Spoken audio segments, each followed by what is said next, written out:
Hey everyone, what's up? This is Simon from DevDactic and the Ionic Academy. In this video, I will show you how to use animations in your Ionic app in two different ways. So one way will be the standard Angular way, and the second will be an external package. But we will start with the first standard Angular approach. And I already started a blank new Ionic app, so you can do the same. And then you have to call npm install for the web animations JS and the Angular animations package. So I will run this already. And the web animations package is simply the JavaScript implementations of the web animations API. And this is a polyfill we need to include in our main TS.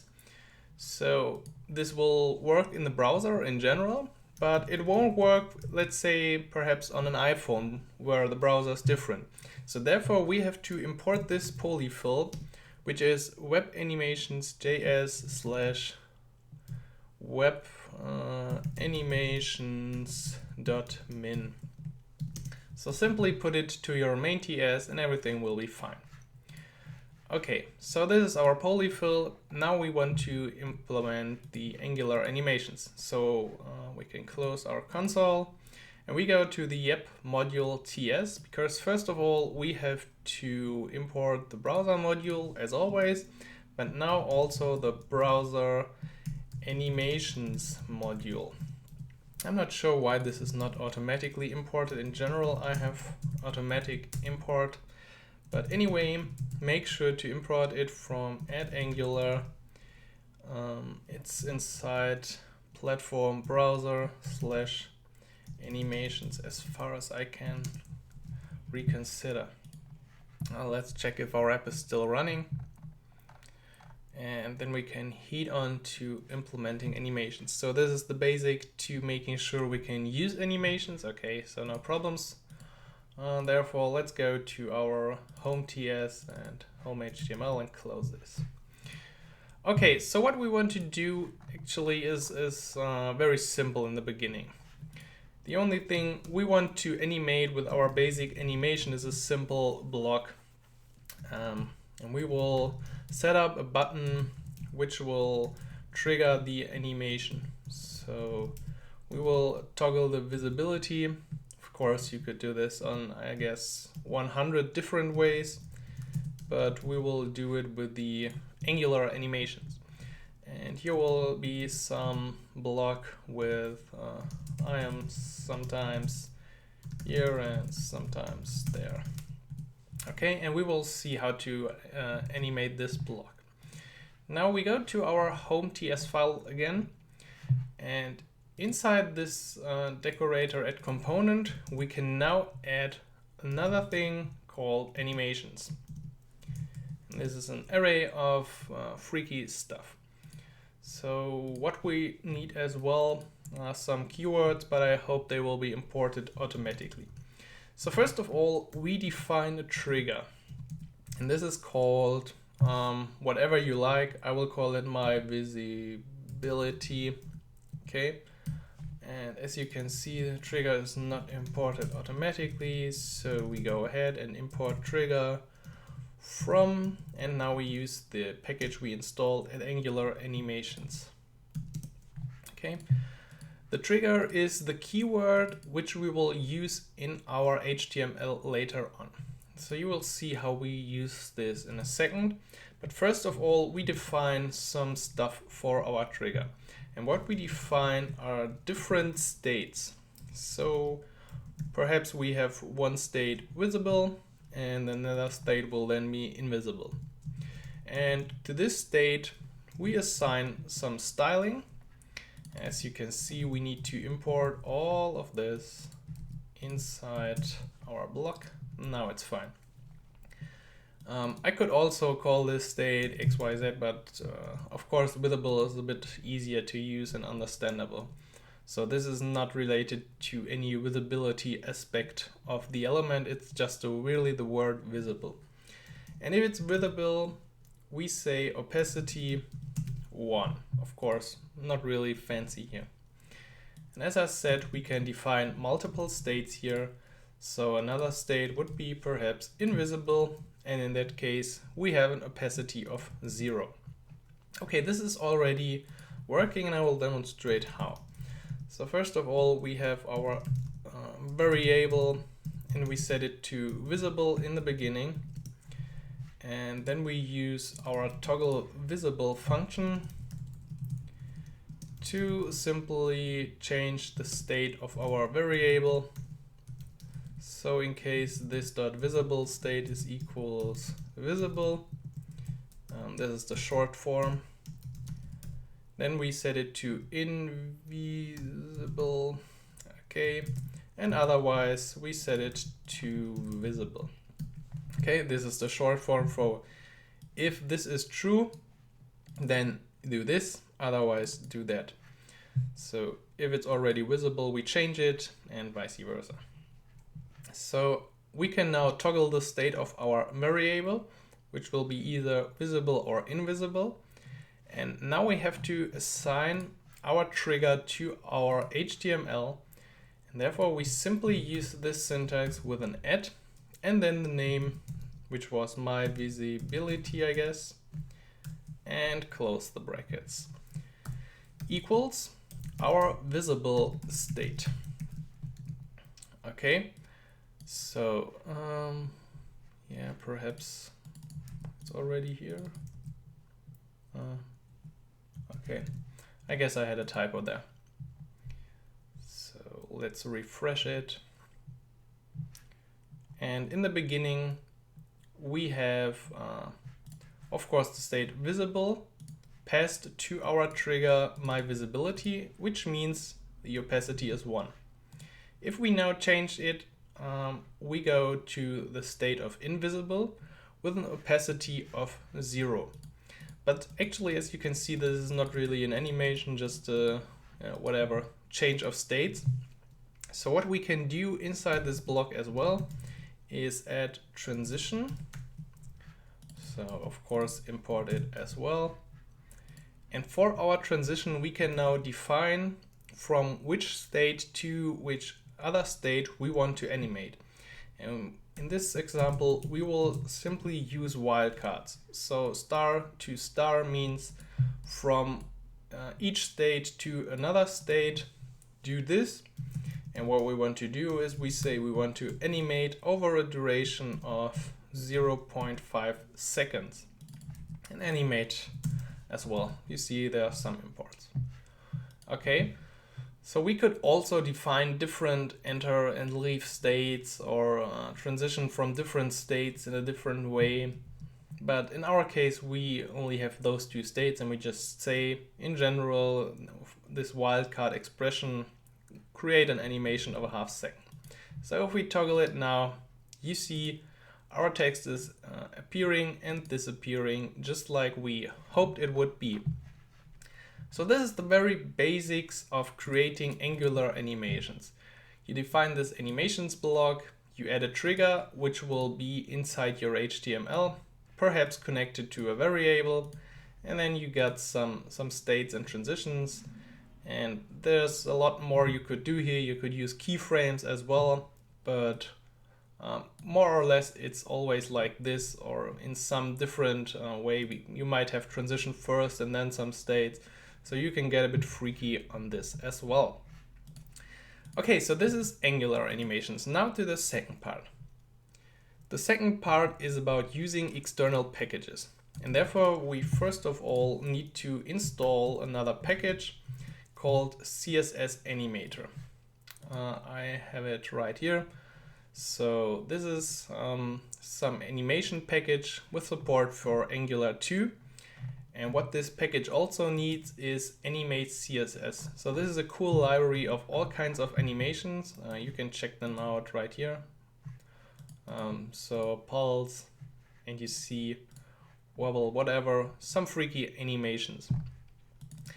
And we need to include animate CSS as well. But there are two ways of doing this. So the easy way is like this. Just import the CDN hosted file of animate min CSS. And another way would be to install a package as well and create some special copy configuration that copies it to our build folder. And you can find information on how to do the second way in the related article. I have linked to another tutorial how to include JS or CSS files from NPM packages there. But for now, we will keep it simple with a CDN file. And okay, we have installed it. So we go back to our app module because we need to import, first of all, the animation service and also the animate directive. And we import this from CSS animator. Now the animation service, just like any service or provider, goes to our providers array, and the animations directive goes to our declarations. Hopefully our app is still working now, which is always a good sign that we've imported everything correctly. Yeah, it's still working. And now we already had 2 ways, but now we got 2 ways again. So the first and most easy way is using a directive. And we simply create a div block with the animates directive. And then we have to create a variable which we assign the animates to, and perhaps we center our text.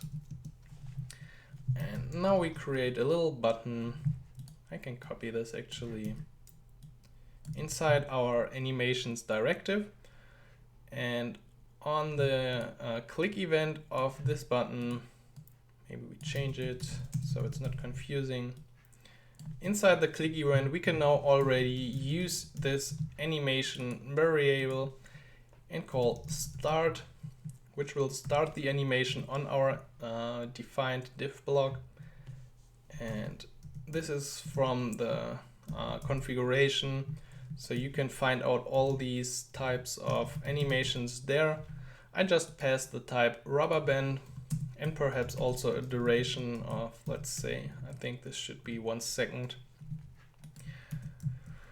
Okay, let's save it and head back. And you can see this is just like if we tested out the rubber band animation. Of course, we could also have like wobble. I kind of like to play around with these animations because it's so easy to use them. So this is really, really easy. We've installed 1 or 2 packages, imported them to our module and added the directive. And now we already got this animation. Which is kind of amazing because to build this animation, you really dive deep into keyframes and building a cool transition from the states. And this is really handy and easy to use. Now, if you don't want to rely on this very, very basic implementation using a directive, you can also go to your home TS and do it, of course, differently. So what we need in that case is the animation service of the type animation service. It's already imported, perfect. And we also need a variable called animator of the type animation builder. Okay, so he doesn't know about this one. Now he should.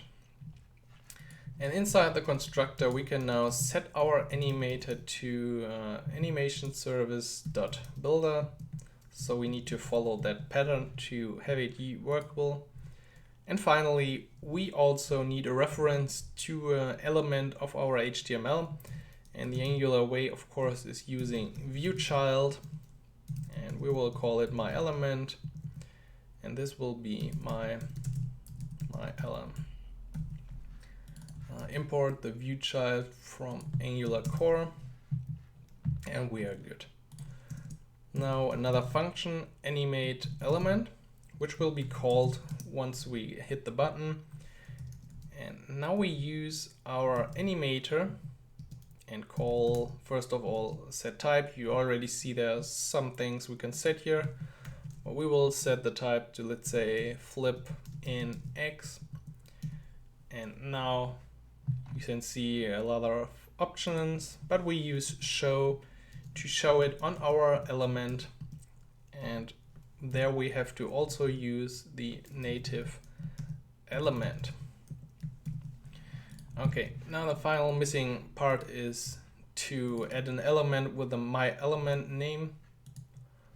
So we go back here, let's comment this out again, and create a little ion card, which will have myelement.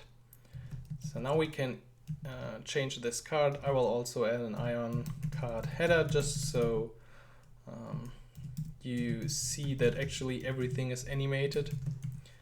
This is my animation card and ion card content. So much awesome content and animation. Wow. Amazing, perhaps.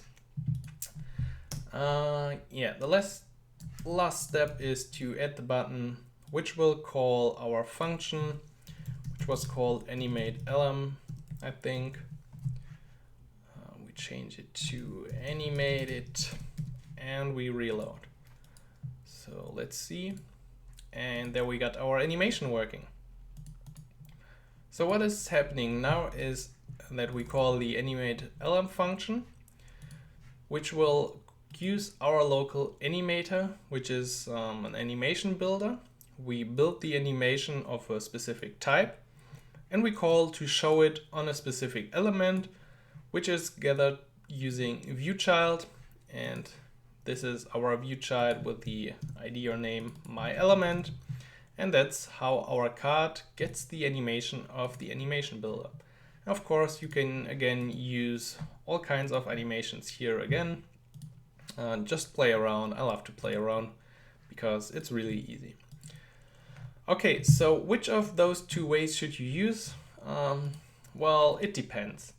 So if you're really building an application that relies on animation and you always need them to be a cool app, I would consider getting into Angular animations, because they will perhaps evolve and you might tweak some stuff of your animation blocks, but also they will always be supported in any way, and you can be sure that you somehow will get them working.